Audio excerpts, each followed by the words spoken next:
ஒரு அழகான நகரத்தில் அர்ஜுன் என்ற இளைஞன் வாழ்ந்து வந்தான்.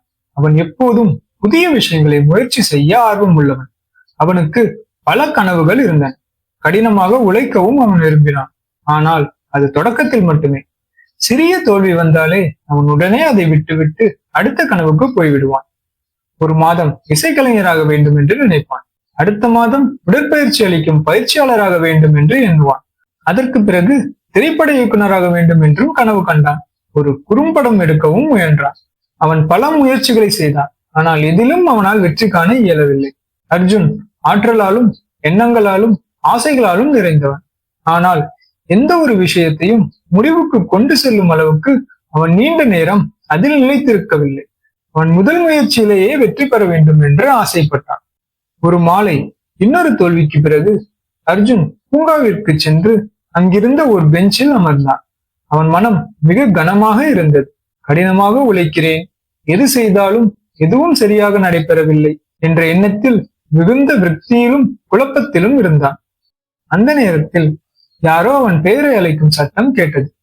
திரும்பி பார்த்தபோது அவனது பள்ளி ஆசிரியர் திரு கிருஷ்ணா அவன் முன்னால் நின்று கொண்டிருந்தார். அவர் புன்னகையுடன், அர்ஜுன், நீயா, எப்படி இருக்கிறாய் என்று கேட்டார். அவர் அவன் அருகில் அமர்ந்து அவன் வாழ்க்கையை பற்றி கேட்டார். அர்ஜுன் அமைதியாக இருந்தான்.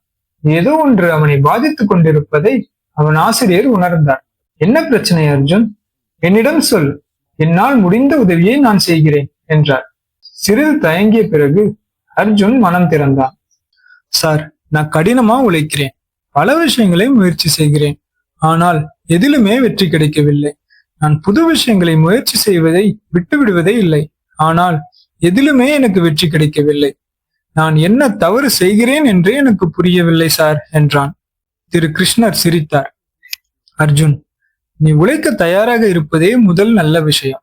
ஆனால் உன்னுடைய பிரச்சனை உன் திறமையின் குறைவால் அல்ல, நிலைத்தன்மை இல்லாததே உன்னுடைய பிரச்சனை. அவர் மேலும் தொடர்ந்து, ஒரு விஷயத்தை ஒரு முறை முயற்சி செய்து பாதியில் விட்டுவிடுவதால் வெற்றி வராது. ஒரு விஷயத்தை தேர்ந்தெடுத்து ஆர்வம் குறைந்தாலும் முடிவுகள் தாமதமாக வந்தாலும் தினமும் அதை மீண்டும் மீண்டும் செய்வதில் தான் வெற்றி உள்ளது. சிறிய முயற்சிகள் தினந்தோறும் தொடர்ந்தால் காலப்போக்கில் அவை பெரிய சக்தியாக மாறும். அதனால்தான் சிறியதாக தொடங்கி அதில் நிலைத்திருக்க வேண்டும். நிலைத்தன்மை உன்னுடைய திறமையையும் தன்னம்பிக்கையையும் உருவாக்கும். மேலும் 100 முறை முயற்சி செய்து கற்றுக்கொள்ளாமல் இருப்பது வெற்றியை தராது. மேலும் முக்கியமானது இதுதான், ஒரு விஷயம் உனக்காக அமைந்தது என்றால் அதில் உன்னுடைய நிலைத்தன்மை அதை வெற்றியாக மாற்றும். அறிவு உன்னை பயமின்றி வருத்தமின்றி சிறந்த பாதையை தேர்வு செய்ய வழிநடத்தும். ஆசிரியரின் வார்த்தைகள் அர்ஜுனின் மனதை ஆழமாக தொட்டன. அடுத்த நாள் அவன் ஒரு விசித்திரமான உணர்வுடன் விழித்தான். தன்னம்பிக்கையும் உறுதியும் கலந்த உணர்வு அது. புதிய ஒன்றை தொடங்க முடிவு செய்தான். ஆனால் இந்த முறை விட்டுவிட மாட்டேன், ஓடி போக மாட்டேன், அடுத்த எண்ணத்துக்கு தாவ மாட்டேன் என்ற வாக்குறுதியுடன் அவன் ஆன்லைனில் கைமுறை அலங்கார பொருட்கள் விற்பனை செய்யும் சிறிய தொழிலை தொடங்க முடிவு செய்தான். முதல் சில நாட்கள் அவன் ஆராய்ச்சி செய்து என்ன செய்ய வேண்டும், என்ன செய்யக்கூடாது என்று திட்டமிட்டான். முதல் வாரத்தில் வளையல்கள், சாவி சங்கிலிகள் மற்றும் பல கைமுறை பொருட்கள் செய்வதை கற்றுக்கொண்டான். 2வது வாரத்தில் பொருட்களை அழகாக படம் எடுப்பதை கற்றான். மாத இறுதியில் அவன் தனது ஆன்லைன் பக்கத்தை தொடங்கினான். பின்னர் மீண்டும் தோல்வி வந்தது. 2 பேரே அவன் பக்கத்தை பார்வையிட்டனர். முதல் விளம்பரம் முழுமையாக தோல்வி அடைந்தது. ஆரம்ப பொருட்கள் தொழில்முறை தரம் இல்லாததாக இருந்தன. பழைய அர்ஜுனாக இருந்தால் உடனே இதை விட்டுவிட்டிருப்பான். ஆனால் இந்த முறை அவன் உறுதியாக இருந்தான். அவன் ஆசிரியரின் குரல் அவன் நினைவில் வந்தது. சிறியதாக தொடங்கு, நிலைத்திரு.